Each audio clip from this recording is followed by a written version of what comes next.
Star hospitals Banjara hills తో పాటు ఇప్పుడు ఫైనాన్షియల్ డిస్ట్రిక్ట్ లో కూడా.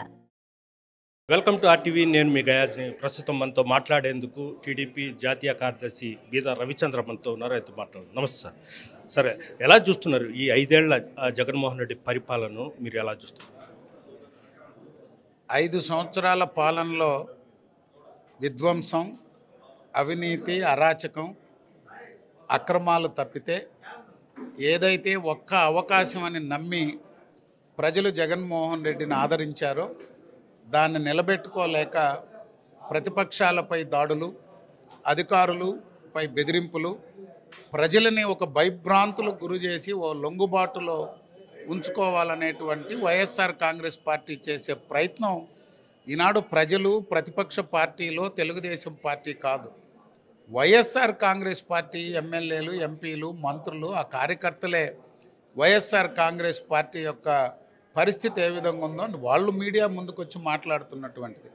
మేము అందుకే నెల్లూరు జిల్లాలో వైఎస్ఆర్ కాంగ్రెస్ పార్టీ ఏర్పడ్డాక 2014 ఎన్నికల్లో మెజారిటీ ఇచ్చారు. 2019 ఎన్నికల్లో సంపూర్ణంగా 10కి 10 స్థానాలు, 2 ఎంపీలు వైఎస్ఆర్ కాంగ్రెస్ పార్టీని ప్రజలు అవకాశం ఇచ్చారు. 5 సంవత్సరాల పాలన చూశారు. ఈ 5 సంవత్సరాల్లో నెల్లూరు జిల్లాలో జరిగినటువంటి అభివృద్ధి ఏంటి, నెల్లూరు జిల్లాలో జరిగినటువంటి అరాచకాలు ఏంటి, ఈ ప్రభుత్వ పాలనలో వ్యాపారస్తులు, పారిశ్రామికవేత్తలు, కాంట్రాక్టర్లను ఏ విధంగా భయభ్రాంతులకు గురి చేస్తున్నారు, ఇక్కడ భూ ఆక్రమణలు ఏ విధంగా ఉన్నాయి, వైఎస్ఆర్ కాంగ్రెస్ పార్టీ శాండు, మద్యం, మైనింగు ఒక మాఫియాగా మారిపోయి ఏ విధంగా ఇక్కడ దోచుకు తింటున్నారో ప్రజలందరూ కూడా చూశారు.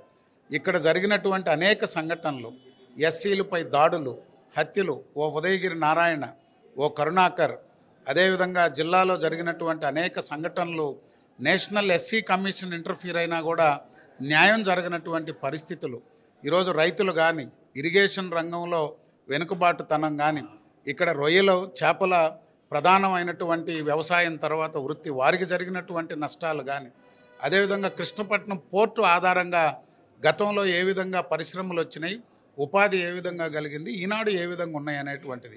ప్రత్యేకించి గూడూరు డివిజన్లో స్వతంత్రానికి ముందు నుంచి మైకా ఎక్స్పోర్టర్లుగా, సిలికా వ్యాపారస్తులుగా అక్కడ ఉన్నటువంటి క్వాడ్జ్ కానీ ఇతర అన్ని రంగాల్లో నెల్లూరు జిల్లా అంటేనే ఓ ప్రత్యేకమైనటువంటి పరిస్థితి. అక్కడ సేవా రంగం కానీ, పారిశ్రామికవేత్తలుగా, కాంట్రాక్టర్లుగా, ఆతిథ్య రంగంలో, మైనింగ్ ఎక్స్పోర్టర్లుగా, మైకా వ్యాపారస్తులుగా ఇక్కడ జిల్లాలోనే దేశవ్యాప్తంగా, ప్రపంచవ్యాప్తంగా నెల్లూరు అంటే ఓ ప్రత్యేకత. అటువంటి రాజకీయాల్లో హుందాతనం పోయింది, రాజకీయాల్లో గౌరవం లేదు, రాజకీయ నాయకులను ఓ దోపిడీదారులుగా మాట్లాడేటువంటి పరిస్థితులు ఏర్పడ్డాయి. అందుకే 2 సార్లు అవకాశం ఇచ్చారు వైఎస్ఆర్ కాంగ్రెస్ పార్టీకి. ఒక్కసారి ఆలోచించమని నెల్లూరు ప్రజల్ని కోరుతున్నాం. 2024 ఎన్నికల్లో తెలుగుదేశం పార్టీ ఎందుకు అవసరం, తెలుగుదేశం జనసేన పార్టీ యొక్క పొత్తుని ఎందుకు ఆశీర్వదించాలనేటువంటిది ప్రజలకు పిలుపునిచ్చాం. వైఎస్ఆర్ కాంగ్రెస్ పార్టీ చెప్పింది, నా మీద కోడికత్తి హత్య ప్రయత్నం జరిగిందని కోడికత్తి డ్రామా ఆడారు, పింక్ డైమండ్ గురించి ప్రచారం తెచ్చారు, వివేకానందరెడ్డి హత్యని నారాసుర రక్త చరిత్ర అన్నారు, నేను వస్తే మద్యపాన నిషేధం అన్నాడు, ఏటా డిఎస్సి అన్నాడు, 2,60,000 ఉద్యోగాల భర్తీ అన్నాడు. ఈరోజు అంగన్వాడీలు, మున్సిపల్ కార్మికులు 104, 108, కాంట్రాక్టు ఉద్యోగస్తులు అందరి పరిస్థితులు ఈదున పడి ఈ ముఖ్యమంత్రి మీద భ్రమలు తొలగిపోయి పోరాడుతున్నటువంటి పరిస్థితి. సిపిఎస్ రద్దు, టీచర్లను సమాజానికి శత్రువులుగా మార్చేటువంటి పరిస్థితులు తీసుకొచ్చారు. ఏ ప్రభుత్వ కార్యాలయంలో ప్రశాంతంగా పనిచేసే పరిస్థితి లేదు, ధైర్యంగా తిరిగే పరిస్థితి లేదు.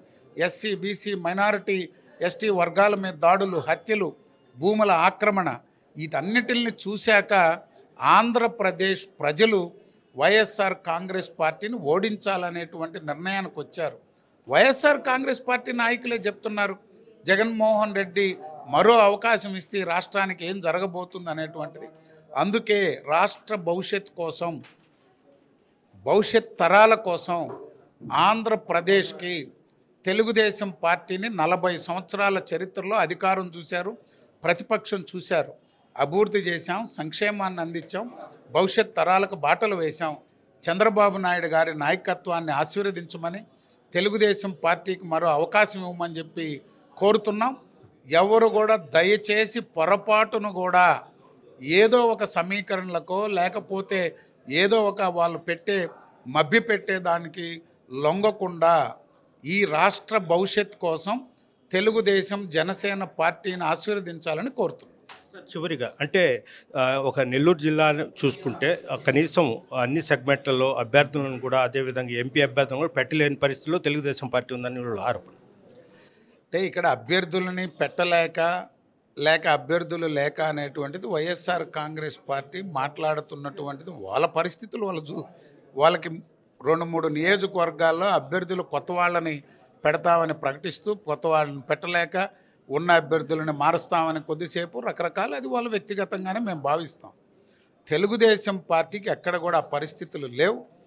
త్వరలోనే ఎమ్మెల్యే అభ్యర్థుల్ని ఎంపీ అభ్యర్థుల్ని ప్రకటించబోతున్నాం. ఖచ్చితంగా 2024 ఎన్నికల్లో 83ని 94 ఎన్నికలు పునరావృతం కాబోతుంది. ఇది పరిస్థితి.